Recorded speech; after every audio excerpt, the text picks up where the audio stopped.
Hello, and welcome to this episode of Atheist Adam.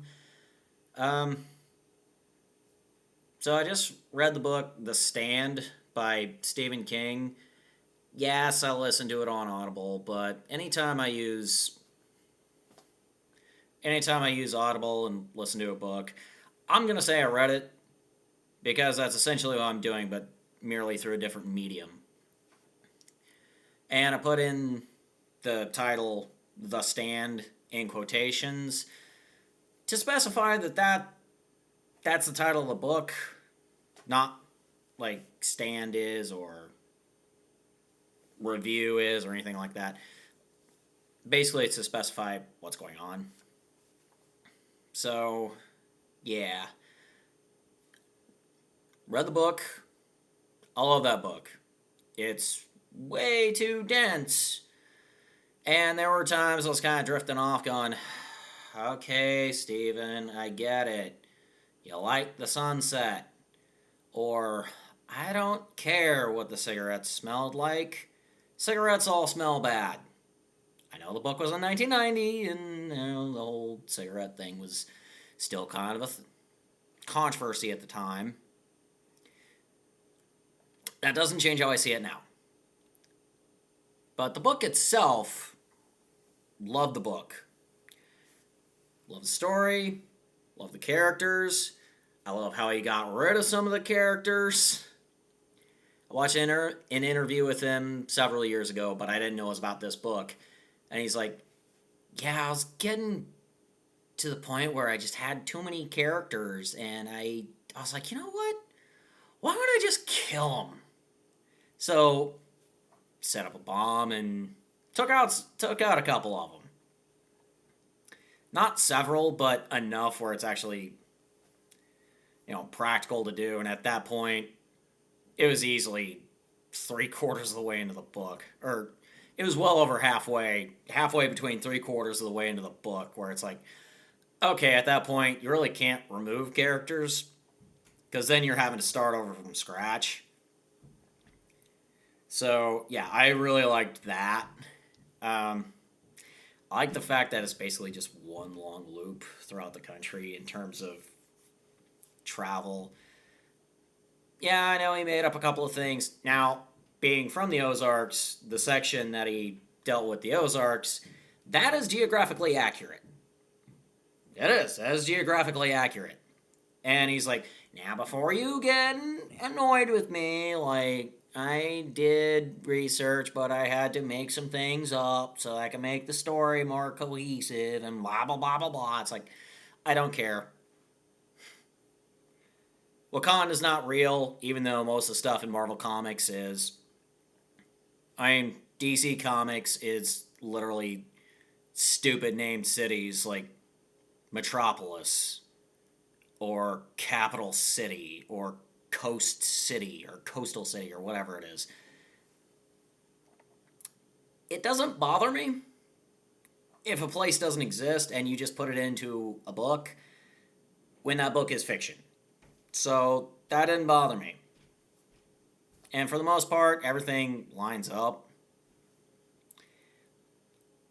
Now, I was a truck driver for a while, son of a trucker, two, actually. So I know how to get from point A to point B, so I didn't need a lot of that explanation, but I certainly understand why the reader would. So I like how that was detailed. There's one thing about the book that bothered me, which is why I'm putting it on this channel, and that's the extremely heavy Christian roots. Randall Flagg is very clearly the devil. I mean, it takes maybe half an hour listening to it. The book is 47 and a half hours on Audible. Let that sink in. 47 and a half hours. It took me a week to listen to this thing, and I was listening to it like crazy. It took me a week because it takes that long, and I'm on vacation. Hence the beard. But you find it, but it takes almost no time at all, real fast, to find out that he's the devil. In the rest of Stephen King's books, so, buddy of mine told me a while back, Stephen King's books all exist within the multiverse. This is per Stephen King. All his books exist within one multiverse, and the evil in the books, it's the same embodiment of evil, just in a different universe. And the Dark Tower is the multiverse itself. Like, that's the whole point to the Dark Tower, is that it's a connection between the different different universes. Okay, I have no problem with that. But in all of his other books, the embodiment of evil, it's kind of its own thing. In this book, he's very explicit about it being, it's Satan. It's like, it's a work of fiction. Give me a different villain. I don't need Satan. And then, love Mother Abigail, 108-year-old woman. You lived 80 plus years. You lived a good life. Seriously. You lived a good life at that point. 108, you did something right. But her whole, like, I believe in God, and that's my thing. It's like, I don't care. Believe whatever the hell you want. I don't care. And it wasn't their faith in God that saved them. It was an idiot with a nuke. Spoilers. But, I mean, yeah. Spoilers for a 32-year-old book. Or a TV show that's existed for, I think, 3 years. Or at least I think Paramount Plus released it.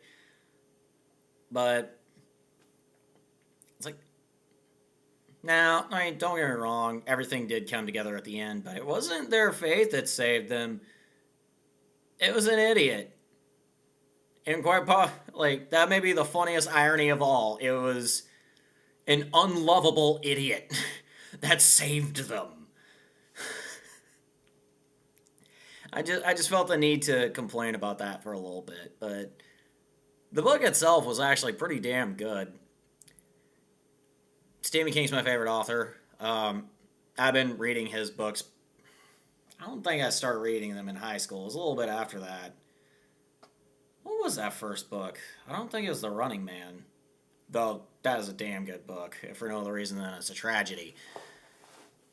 And the Arnold Schwarzenegger movie is loosely based on it.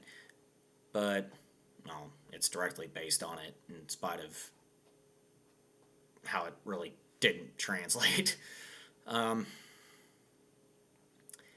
But yeah, I love the movie. I don't blame them for trying to do a show out of it, like a mini-series, because the book is written more like a mini-series than it would be like a movie, because it's a 1,000-page book. It's his longest book. Which, considering the books he's had in his life, like his bookography, or his library, I guess, like, it's pretty damn long. And considering the Dark Tower series is 7 books, not one of them reaches that length.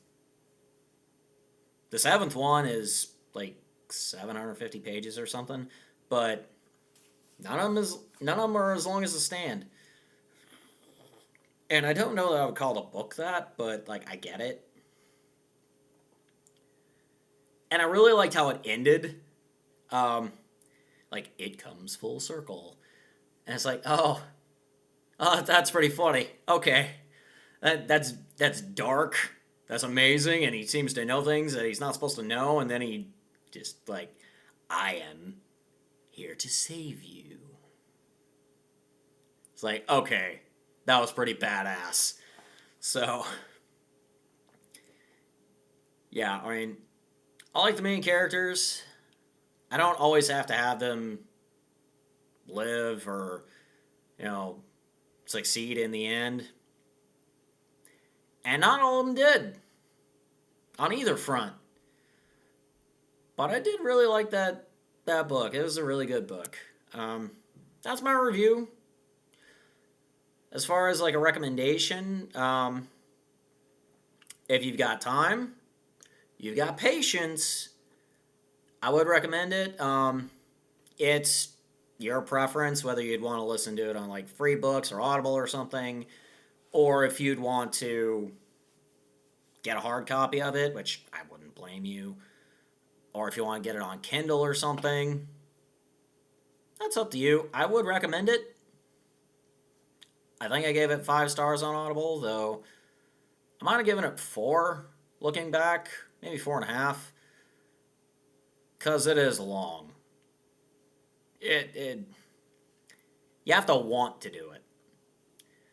I think that pretty well sums up my thoughts and feelings on it, and I'm going to leave it there. So, cheers. And may Doctor Who be with you.